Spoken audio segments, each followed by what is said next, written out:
So very good morning to all of you. एक बार फिर से स्वागत है आप सभी का मेरे इस यूट्यूब चैनल पर। तो फ्रेंड्स, जैसे कि हमारी सोशल साइंस की सीरीज चल रही है और आज हम हमारा नया सब्जेक्ट स्टार्ट करने वाले हैं इकोनॉमिक्स। इकोनॉमिक्स में हम हमारा चैप्टर नंबर फर्स्ट स्टार्ट करेंगे। चैप्टर नंबर फर्स्ट है the story of village Palampur. जो हमारा चैप्टर नंबर फर्स्ट है उसमें एक गांव के बारे में, यहाँ पर विलेज के बारे में डिस्कस किया गया है, पालमपुर। तो एक्चुअली में पालमपुर कोई गांव विलेज है एग्जिस्ट नहीं करता है जहां पर, क्योंकि अकॉर्डिंग टू एनसीईआरटी इन्होंने बोला है कि यहाँ पर ये सिर्फ हमने एक आइडियली हमने ये एग्जांपल लिया है पालमपुर का, लेकिन हम पालमपुर को एक विलेज की तरह रखते हुए हम ये बताना चाहते हैं कि एक विलेज में हमारे यहाँ पर कैसे कैसे प्रोडक्शन होते हैं और कैसे कैसे कैपिटल फॉर्मेशन होता है, कि जो वहाँ के लोग होते हैं, जो हमारे वहाँ के फार्मर्स होते हैं, वो कैसे खुद के लिए मनी वहाँ पर अर्न करते हैं, क्या क्या उनके पास तरह तरह के जो इक्विपमेंट्स होते हैं जिनसे वो मनी अर्न कर पाते हैं। तो वही चीज डिस्कस करेंगे हम यहाँ पर। अच्छा, पहले एक पालमपुर के बारे में बात कर लेते हैं। इन्होंने बताया एनसीईआरटी वालों ने कि पालमपुर एक गाँव है जिसमें 450 यहाँ पर हाउसेज हैं। उसमें कुछ हाउसेस यहाँ पर इनमें बोला गया है कि हाउसेस इतने अच्छे भी नहीं हैं और इनमें से कुछ हाउसेस दलित कम्युनिटी के भी यहाँ पर हैं। उसके बाद में इन्होंने बोला है यहाँ पर कि यहाँ पर जो रोड्स का जो इंफ्रास्ट्रक्चर है वो यहाँ पर इतना अच्छा नहीं है, लेकिन फिर भी यहाँ पर टूटी फूटी सड़कें देखने को भी मिल जाती है। और उन सड़कों पे कुछ जो भी छोटा मोटा ट्रांसपोर्टेशन होता है, चाहे वो डेयरी का ट्रांसपोर्टेशन हो या फिर फार्मर अपनी जो क्रॉप होती है उसको बाहर ले जाकर वो चाहे सेलिंग का ट्रांसपोर्टेशन हो, तो ये सारे के सारे ट्रांसपोर्टेशन उस गाँव में देखने को मिलते हैं। तो गाइस, इन्हीं सब चीजों के बारे में आज हम बात करेंगे यहाँ पे। तो बताऊं कि विलेज में टू टाइप्स की यहाँ पर हम कैटेगरीज में डिस्ट्रीब्यूट करते हैं हम किसी भी वर्क को, चाहे वो जैसे हम एग्रीकल्चर एक्टिविटी और सेकंड डिस्ट्रीब्यूट करते हैं हम नॉन एग्रीकल्चर एक्टिविटी। ठीक है गाइस। तो जो ये एग्रीकल्चर एक्टिविटीज है इसमें आपको ऑब्वियस सी बात है, आप नाम से जैसे पता लगा सकते हैं कि इसमें या तो फार्मिंग आ गई या फिर इसमें डेयरी फार्मिंग आ जाएगी। उसके बाद में इसमें चाहे एनिमल हस्बेंड्री आ जाएगी। तो ये सारे के सारे कहीं ना कहीं एग्जांपल है एग्रीकल्चर एक्टिविटीज के। जो उसी के साथ साथ हम बात करें नॉन एग्रीकल्चर एक्टिविटीज में, इसमें फिर अगर हम बात करें तो इसमें शॉपकीपर आ जाते हैं। उसके बाद में फिर यहाँ पर हम आते हैं कंस्ट्रक्शन के जो वर्क होते हैं वो आ जाते हैं। जो लेबर्स हमारी फैक्ट्रीज में काम करती है वो कहीं ना कहीं हमारे नॉन एग्रीकल्चर एक्टिविटीज का पार्ट हो जाते हैं गाइस। ठीक है। तो ये बताया गया कि विलेज में टू टाइप्स के यहाँ पर एक्टिविटीज होती है वर्क को लेकर यहाँ पर टू टाइप्स की एक्टिविटीज होती है विलेज में, और वो टू टाइप्स के एक्टिविटीज को टू टाइप्स में डिवाइड किया गया है, एग्रीकल्चर और नॉन एग्रीकल्चर एक्टिविटीज। तो गाइस यही था यहाँ पर। तो अब बात कर लेते हैं यहाँ पर पालमपुर के बारे में। हम बात कर रहे थे कि जो पालमपुर है उसके जो लोग हैं वहां पर वो किस तरीके से वहां पर कैपिटल फॉर्मेशन करते हैं और कैपिटल फॉर्मेशन के लिए क्या क्या जरूरी होती है। अच्छा, मैं यहाँ पर बार बार कैपिटल का नाम ले रहा हूँ। जो एक्चुअली में कैपिटल होता क्या है? कैपिटल एक्चुअली में एक टाइप का एसेट्स होता है। एसेट्स मीन्स कि मान के चलिए आप कोई मशीन अगर लेकर आते हैं, और मशीन से आप किसी भी चीज का प्रोडक्शन करते हैं, और उस प्रोडक्शन करने के बाद वो जो जिस चीज का प्रोडक्शन करेंगे वो आपको मनी प्रोवाइड करवाएगी, या जब आप उसको सेलिंग करेंगे तो आपको मनी अर्न करवाएगी। तो वो जो मशीन है वो आपके पास एक कैपिटल फॉर्मेशन का एक एसेट्स है। Okay guys.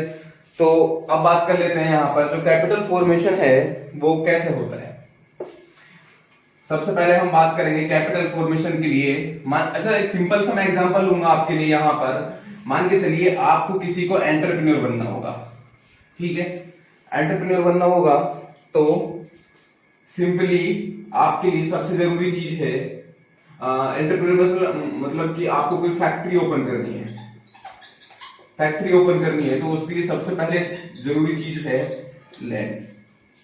ठीक है, आपके पास जब जमीन होगी तभी तो आप उसमें फैक्ट्री ओपन कर पाएंगे। तो लैंड काफी इंपॉर्टेंट फैक्टर होता है अगर हमें कैपिटल फॉर्मेशन करना है। तो ध्यान दीजिए गाइस, फैक्ट्री ओपन करने का मोटिव क्या है? कैपिटल बनाना। मतलब मनी, अपना सपना मनी मनी। ठीक है, तो जो ये लैंड है, तो ये लैंड जरूरी होता है हमारे लिए। जब यहाँ पर लैंड होगा तो लैंड के साथ साथ में हमें दूसरा जो फैक्टर होगा जो हमें कैपिटल फॉर्मेशन में हेल्प करेगा वो होगा लेबर। अब मान के चलिए, अब आपने लैंड तो यहाँ पर ले लिया, उसके साथ में अब आपको यहाँ पर लेबर भी तो चाहिएगी। मान के चलिए अगर आप फैक्ट्री ओपन कर लेते हैं, उसके साथ साथ में फैक्ट्री ओपन कर ली, लेकिन आपके पास लेबर नहीं है वर्क करने के लिए, तो फिर क्या खुद काम थोड़ी ना करेंगे उसके लिए, तो कैपिटल फॉर्मेशन नहीं हो पाएगा। तो आपको लेबर की भी इंपॉर्टेंस है। ठीक है, नेक्स्ट बात कर लेते हैं यहाँ पर। अब उसके बाद में एक बात कर लेते हैं ह्यूमन रिसोर्स की। ठीक है, मतलब ह्यूमन रिसोर्स की मतलब बात करूं मैं, अच्छा मतलब हिंदी में बात करूं तो रिसोर्स संसाधन। ठीक है, मतलब जो ह्यूमन होते हैं ये एक्चुअली में ये एक रिसोर्स का वर्क करते हैं। रिसोर्स का वर्क कैसे करते हैं कि मान लीजिए अगर कोई भी चिल्ड्रन होगा, कोई भी चाइल्ड होगा या फिर चिल्ड्रंस होंगे हमारे कोई भी, ठीक है, जब हम उन पर इन्वेस्टमेंट करेंगे, इन्वेस्टमेंट मतलब कि हम उसमें स्किल्स लेकर आएंगे, हम उसको स्किल्स प्रोवाइड करवाएंगे, हम उसको एजुकेशन प्रोवाइड करवाएंगे, उसके साथ साथ में एक्स्ट्रा और भी चीजें हम उसको एथिकल चीजें भी सिखाएंगे, एथिकल बिहेवियर भी सिखाएंगे। तो ये सारी चीजें जब हम इस चिल्ड्रन में सिखाएंगे तो ये कंप्लीट बनके तैयार हो जाएगा ह्यूमन रिसोर्स। ठीक है, ह्यूमन रिसोर्स कैसे कि अभी ये पूरी तरीके से रेडी है अच्छी कैपिटल फॉर्मेशन करने के लिए। तो मैंने यहाँ पर ह्यूमन रिसोर्स की बात की। जब आप फैक्ट्री ओपन करोगे तो आपको कहीं ना कहीं मैनेजमेंट की जरूरत पड़ेगी। अब मैनेजमेंट की जरूरत पड़ेगी तो आपको एक अच्छे पढ़े लिखे वेल एजुकेटेड लोगों की जरूरत पड़ेगी। तो यहाँ पर जो ह्यूमन रिसोर्स का काम करेंगे वो लोग करेंगे। ठीक है गाइस, तो समझ आया कैपिटल फॉर्मेशन का कैसे यहाँ पर कंसेप्ट वर्क करता है। लैंड होना चाहिए, लेबर होना चाहिए, ह्यूमन रिसोर्स।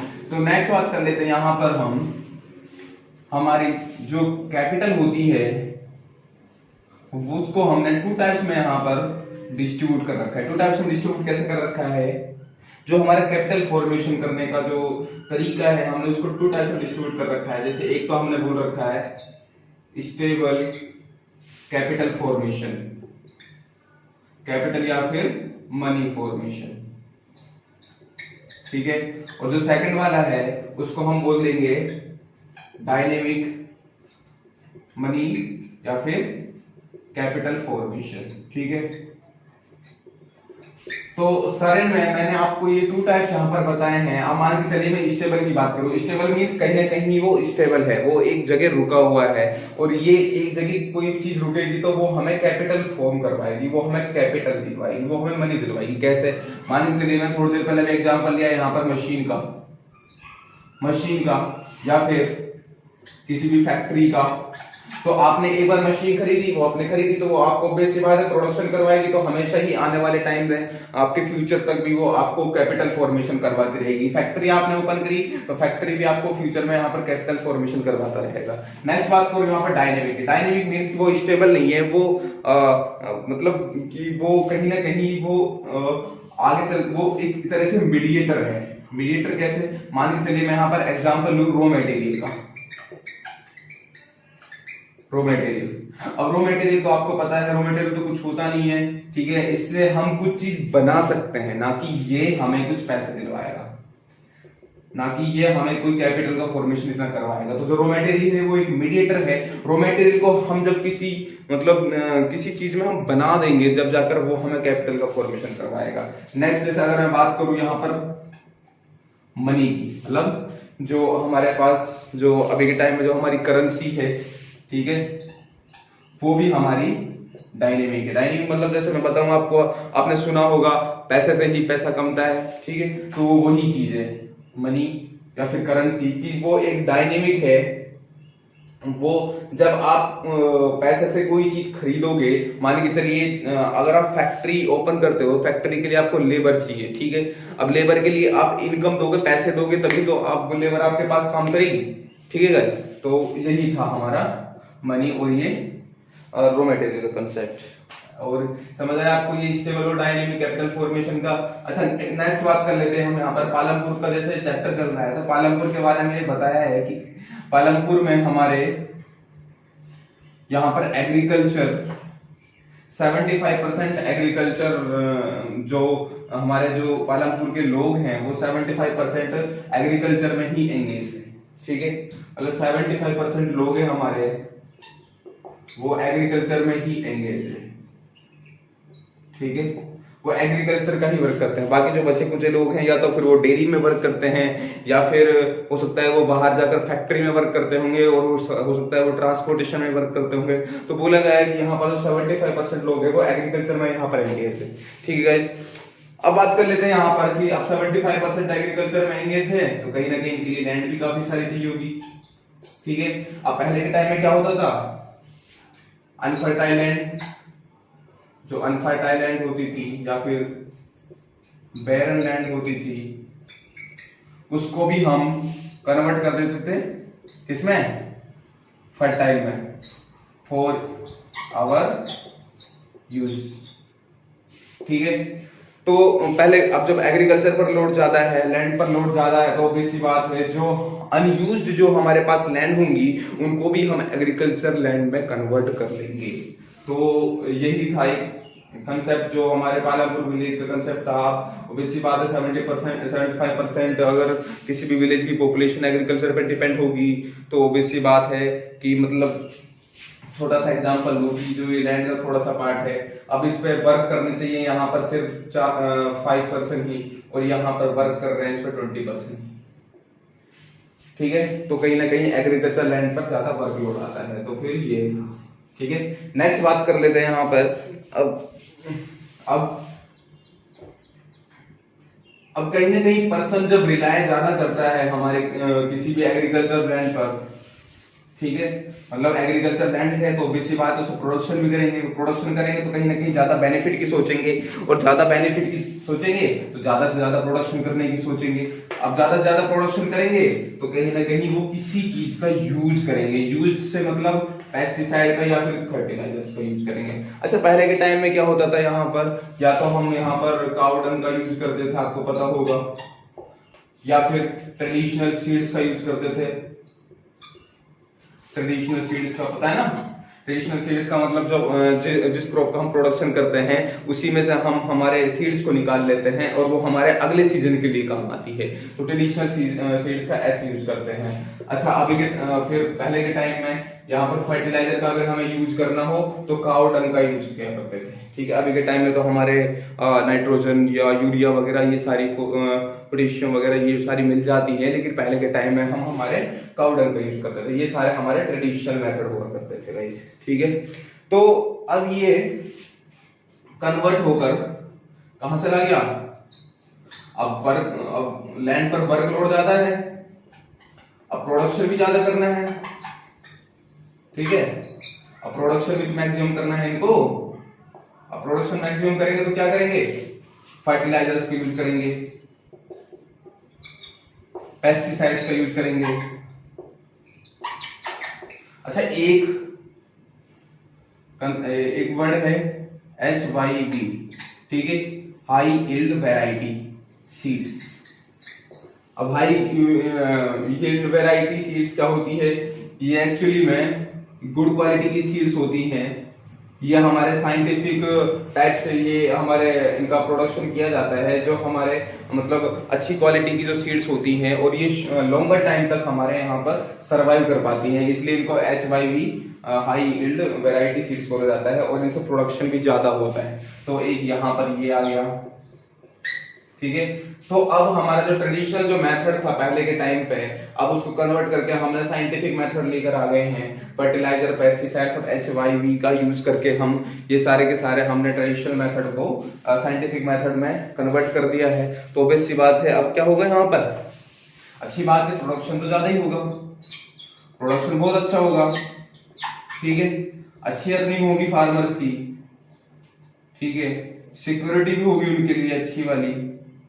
ठीक है, ये सारी की सारी फार्मर्स के लिए प्रोवाइड होंगी। ठीक है, लेकिन अब मान के चलिए यहां पर एक्सटेंसिव यूज होगा इन सब चीजों का। ज्यादा से ज्यादा अगर यहाँ पर ये लोग यूज करेंगे फर्टिलाइजर का या फिर पेस्टिसाइड्स का, तो ऑब्वियस सी बात है हमारी जो सोइल होगी वो अनफर्टाइल हो जाएगी। वो सोइल होगी वो हमारी अनफर्टाइल हो जाएगी। ठीक है, तो ये भी एक इसका डिसएडवांटेज है, ऑब्वियस सी बात है। अच्छा, आपने सुना होगा यहाँ पर ग्रीन रेवोल्यूशन। ठीक है, ग्रीन रेवोल्यूशन तो सुना होगा ना आपने। 1960 में हमारा जो ग्रीन रेवोल्यूशन स्टार्ट हुआ था, तो उस ग्रीन रेवोल्यूशन में क्या हुआ था, काफी सारे स्टेट्स थे हमारे, जैसे अगर मैं बात करूं यहाँ पर पंजाब हरियाणा, यहाँ पर ग्रीन रेवोल्यूशन का ज्यादा इफेक्ट पड़ा। ग्रीन रेवोल्यूशन का क्या हुआ कि ये जो सारी की सारी मैंने चीज आपको बताई कि यहाँ पर जो साइंटिफिक मेथड था कि यहाँ पर इन लोगों के लिए पेस्टिसाइड्स प्रोवाइड करवाए जाएंगे, अच्छे अच्छे इक्विपमेंट प्रोवाइड करवाए जाएंगे, जैसे ट्रैक्टर वगैरह होते हैं, ये सारे के सारे इनके लिए प्रोवाइड करवाए जाएंगे, जिससे ये अच्छी तरीके से हम अपनी जो एग्रीकल्चर लैंड है उस पर बहुत ज्यादा से ज्यादा प्रोडक्शन कर सके। ठीक है, और जो हमारे इंडिया को सस्टेनेबल बना सके। ठीक है, तो जो हमारा 1960 में ग्रीन रेवोल्यूशन आता है, ठीक है। MS स्वामीनाथन इसके हमारे जो फाउंडर है, वैसे तो सब बोला जाता है। बाकी अब 1960 में क्या होता है कि जो हमारी एग्रीकल्चर लैंड थे, जहां पर हमारे फार्मर्स प्रोडक्शन कर रहे थे, वहां का जो प्रोडक्शन था वो काफी लो होता जा रहा था। ठीक है, और वहां की जो सोइल फर्टिलिटी थी वो भी कम होती जा रही थी। तो अब गवर्नमेंट ने क्या किया, लोगों को वहां पर फर्टिलाइजर्स प्रोवाइड करवाए, पेस्टिसाइड्स प्रोवाइड करवाए और अच्छे अच्छे सीड्स प्रोवाइड करवाए, और साथ के साथ वहां पर उनके लिए समरसीबल भी वहां पर उनके लिए प्रोवाइड करवाए, जो पानी वाली होती है ना, अंडरग्राउंड वाटर से निकालते हैं, पता है ना समरसीबल, तो जो पानी निकालते हैं तो वो भी उनके लिए प्रोवाइड करवाई। उसके साथ साथ में उनके लिए इक्विपमेंट प्रोवाइड करवाए, जैसे ट्रैक्टर। ठीक है, ये सारी की सारी उनके लिए प्रोवाइड करवाई, और भी डिफरेंट तरीके के इक्विपमेंट्स हैं, मैकेनिकल इक्विपमेंट्स जो उनके लिए प्रोवाइड करवाए। तो इन सब से क्या हुआ, काफी सारा इफेक्ट देखने को मिला। इन सब से क्या हुआ कि हमारा जो प्रोडक्शन था वहां का वो डबल हो गया। जो प्रोडक्शन पहले होता था 1960 से, जो पहले प्रोडक्शन होता था उससे वो कम से कम 5 टाइम्स इंक्रीज हो गया। तो ये इफेक्ट पड़ा ग्रीन रेवोल्यूशन का, एडवांटेज, ये एडवांटेज है। अब डिसएडवांटेज की बात करें, अब मान के चलिए मैं बता रहा था अभी कि अगर फर्टिलाइजर्स का ज्यादा से ज्यादा यूज किया जाएगा, पेस्टिसाइड्स का ज्यादा से ज्यादा यूज किया जाएगा, तो ऑब्वियस सी बात है हमारी सोइल फर्टिलिटी है वो कहीं ना कहीं लॉस होगी। उसके साथ साथ में जो हम यहाँ पर समरसीबल की बात कर रहे थे, अंडरग्राउंड वाटर का जो वाटर होगा, ऑब्वियस सी बात है जो वाटर लेवल होगा वो कम होता जाएगा। ठीक है गाइस, तो ये था हमारा ग्रीन रेवोल्यूशन का पार्ट। ठीक है, चलो अब नेक्स्ट बात कर लेते हैं हम यहाँ पर। जो हमारा पालमपुर है, पालमपुर में हम हमारे 2 टाइप्स के यहाँ पर जो किसान होते हैं, और 2 टाइप्स के हमारे यहाँ पर फार्मर है। एक तो हमारे जो छोटे किसान होते हैं, स्मॉल फार्मर, 2 हेक्टेयर तक उनके पास हमारे यहाँ पर वो होता है लैंड, एग्रीकल्चर लैंड जिसकी बात करते हैं। और दूसरे वाले होते हैं हमारे बड़े वाले जमींदार, जिनको हम बोलते हैं जमींदार। ठीक है, इनके पास अब 200, 100, 150 तक यहाँ पर जो लैंड होती है। ठीक है, अब बात कर लेते हैं यहाँ पर इनके प्रोडक्शन की। अब प्रोडक्शन की और यहाँ पर इनकी अर्निंग की और यहाँ पर प्रॉफिट की। अच्छा ठीक है, अब बात कर यहाँ पर स्मॉल फार्मर की बात करें, अगर इनके पास 2 हेक्टेयर का लैंड होगा और ये किसी भी चीज का प्रोडक्शन करेंगे, मान के चलिए इन्होंने यहाँ पर वीट का प्रोडक्शन किया। ठीक है, अब वीट का प्रोडक्शन करेंगे 2 हेक्टेयर की जमीन में, तो ऑब्वियस सी बात है वो मान के चलो अगर हम अप्रोक्सीमेटली लगाएं तो 1000 kg। ठीक है, 1000 kg का उनको प्रोडक्शन हो रहा है एक सीजन में या फिर 1 ईयर में, क्योंकि जो सीजन आता है वीट का वो 1 साल में एक बार ही आता है। तो जो 1000 kg का प्रोडक्शन होगा 2 हेक्टेयर में, अब वो 1000 kg में से अब इतना तो है नहीं है कि इसमें से वो खुद के पास भी रखे और बाहर जाकर बाहर जाकर सेलिंग भी करे। अगर मान के चलो यहाँ पर ये ज्यादा होता तो ऑब्वियस सी बात है इसमें से ये अगर 500 भी रख ले तो 500 भी बेचारे भूखे मर जाएंगे। तो इनको कहीं ना कहीं ये अप्रोक्सीमेटली अपनी पूरी फैमिली के लिए, अगर फैमिली थोड़ी बिग भी हो तब भी ये अमाउंट काफी कम होता है। तो जो ये क्वांटिटी है ये काफी कम है, तो इसकी वजह से वो अपना जो प्रोडक्शन करते हैं वो अपने खुद के पास रखते हैं, ना कि वो मार्केट में जाकर उसको बेचते हैं। तो ऑब्वियसली बात है इनकी मनी की इनकम कुछ नहीं होगी, तो अर्निंग इनकी जीरो होगी। ठीक है, उसी के साथ साथ में बात कर लेते हैं हम यहाँ पर जमींदार की। इन्होंने बोला कि 100 और 150 के बीच में यहाँ पर इनके पास लैंड होगी, ये हेक्टेयर होगा। तो ऑब्वियसली बात है अगर इन्होंने 5 हेक्टेयर पे भी अगर प्रोडक्शन किया, मतलब प्रोडक्शन तो सारे ही करेंगे 150 पे, और 5 हेक्टेयर का जो प्रोडक्शन होगा वो अपने घर के लिए रखेंगे, ठीक है, अपने वो होम के लिए रखेंगे, ठीक है। और जो बाकी का बचा होगा ऑब्वियसली बात है आराम से वो बाहर सेलिंग कर सकते हैं, और बहुत अच्छी इनकम इनको जनरेट हो सकती है, और बहुत अच्छी इनकम इनको अर्निंग मिल सकती है। तो गाइज यही था दोनों में डिफरेंस, स्मॉल फार्मर और जमींदार के बीच में। इनके पास छोटा, ये जमींदार ये छोटा किसान है, ये बड़ा वाला किसान है, इसके पास तो कम लैंड है, उसके पास ज्यादा है, तो प्रोडक्शन ये कम करेगा ये ज्यादा करेगा। ठीक है, दूसरी बात कर लेते हैं यहाँ पर। मान के चलिए अगर एक 2 हेक्टेयर वाला जो फार्मर होगा, अगर इसको यहाँ पर फर्टिलाइजर्स की जरूरत पड़ेगी, मान के चलो अगर ये प्रोडक्शन करता है किसी चीज का, जैसे बीट का ही प्रोडक्शन करता है, तो इसको फर्टिलाइजर की जरूरत पड़ेगी, ठीक है, पेस्टिसाइड्स की जरूरत पड़ेगी, सीड्स की जरूरत पड़ेगी, इक्विपमेंट्स की जरूरत पड़ेगी। फिर इसके साथ साथ में इसके पास समरसीबल भी इसके पास नहीं होगी, जो ये खुद का समरसीबल लगा सके, इसके पास मतलब इतना अफोर्ड नहीं कर पाएगा। तो ऑब्वियसली बात है ये अपने रेंट पर किसी और का वाटर लेगा, तो फिर उसके लिए भी उसको जरूरत पड़ेगी कहीं ना कहीं।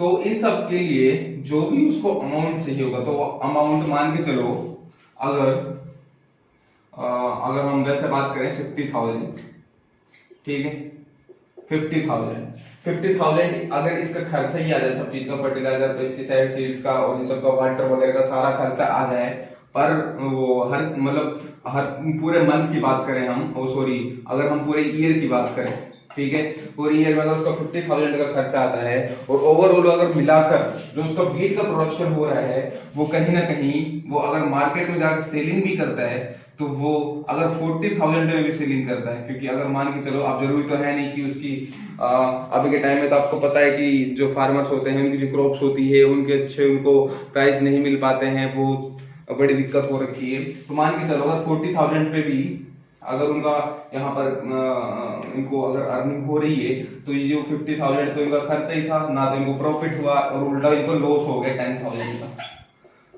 अब तो ये 10,000 थे ये वाले, ठीक है, जो इन्होंने उधार लिए थे किससे? जमींदार से, जो हमारे बिग फार्मर्स थे, इनसे उधार लिए थे।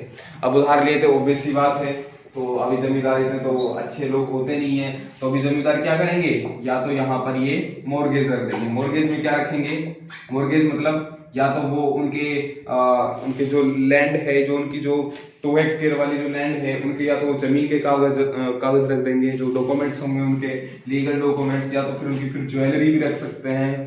तो ये सारी की सारी चीजें जब उनके पास जमींदार के पास रख देंगे, अगर वो 10,000 पे करता है तो वो उनको ले लेता है वापस। अगर वो पे नहीं कर पाता है तो जो उसकी जो जमीन होगी 2 हेक्टेयर वाली वो भी चली जाएगी, या फिर अगर उसने ज्वेलरीज दी होंगी तो वो भी चली जाएगी। तो कहीं ना कहीं यहाँ पर इस छोटे वाले फार्मर्स का काफी सारा एक्सप्लॉयटेशन हो रहा है। तो अभी के टाइम में भी ये चीज देखने को मिलती है। आपने शायद सुना भी होगा कि फार्मर्स काफी सुसाइड कर रहे हैं। तो सुसाइड इसीलिए कर रहे हैं ज्यादा क्योंकि वो डेप्ट के अंदर जा रहे हैं, क्योंकि उनके पास काफी सारा लोन है, बैंक का लोन है, काफी सारे बड़े बड़े जमींदार का लोन है, तो वो चुका नहीं सकते क्योंकि प्रोडक्शन अच्छा हो नहीं रहा, अर्निंग अच्छी हो नहीं रही। तो obvious सी बात है ये सारी चीजें होंगी ही। तो उम्मीद करता हूँ कि हमें इन चीजों पर ध्यान देने की जरूरत है। तो नेक्स्ट टॉपिक अगर हम बात करें यहाँ पर,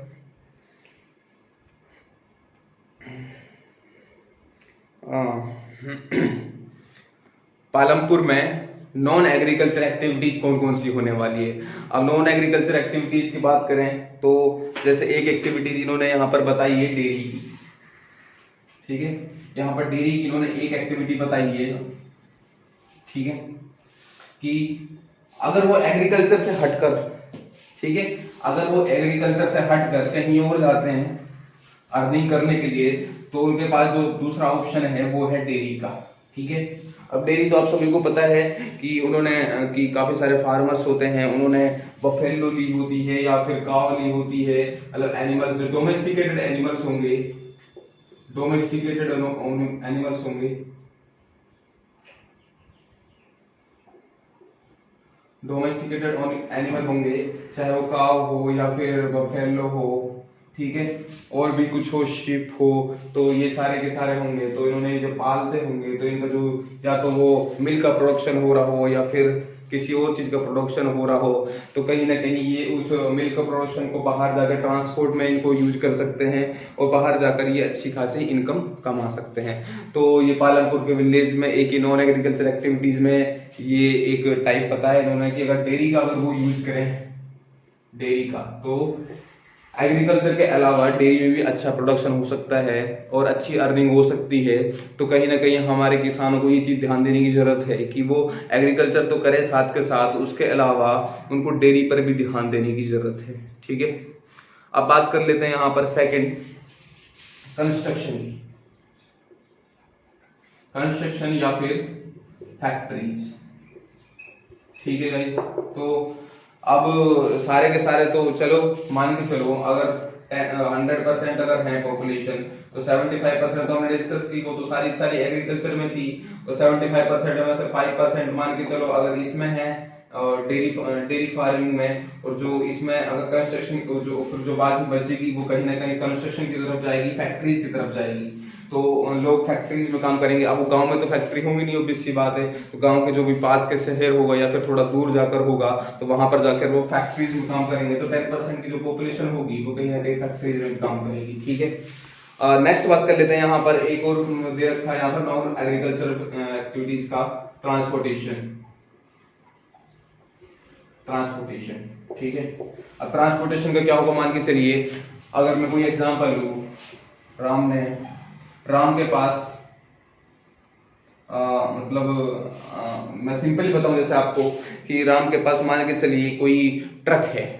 ठीक है, अब राम के पास कोई ट्रक होगा, अगर उस ट्रक को वो यूज करेगा विलेज टू सिटी, इन दोनों के बीच में अगर उस ट्रक को चलाएगा, ठीक है, और उस ट्रक में या तो वो डेयरी की चीजें लेके जाएगा या तो वो मिल्क को लेके जाएगा, ठीक है, या तो वो मिल्क को लेके जाएगा, ठीक है, और हो सकता है उसमें कंस्ट्रक्शन वाले लेबर्स को भी वो बैठा कर ले जा सकता है, अगर वो बस चलाता होगा या फिर वो ऑटो रिक्शा चलाता होगा कुछ भी, तो ये सारी की सारी चीजें ले जा सकता है। और उसके साथ साथ में वो क्रॉप्स को भी ले जा सकता है मंडी में, क्रॉप्स को भी मंडी में ले जा सकता है, तो कहीं ना कहीं उससे भी इसकी इनकम हो सकती है। तो ट्रांसपोर्टेशन में भी इनकम है, कंस्ट्रक्शन में भी है, और एनिमल ये जो डेयरी फार्मिंग है इसमें भी इनकम है कहीं ना कहीं। तो एग्रीकल्चर के अलावा ये भी सारे फैक्टर्स हैं हमारे इनकम के।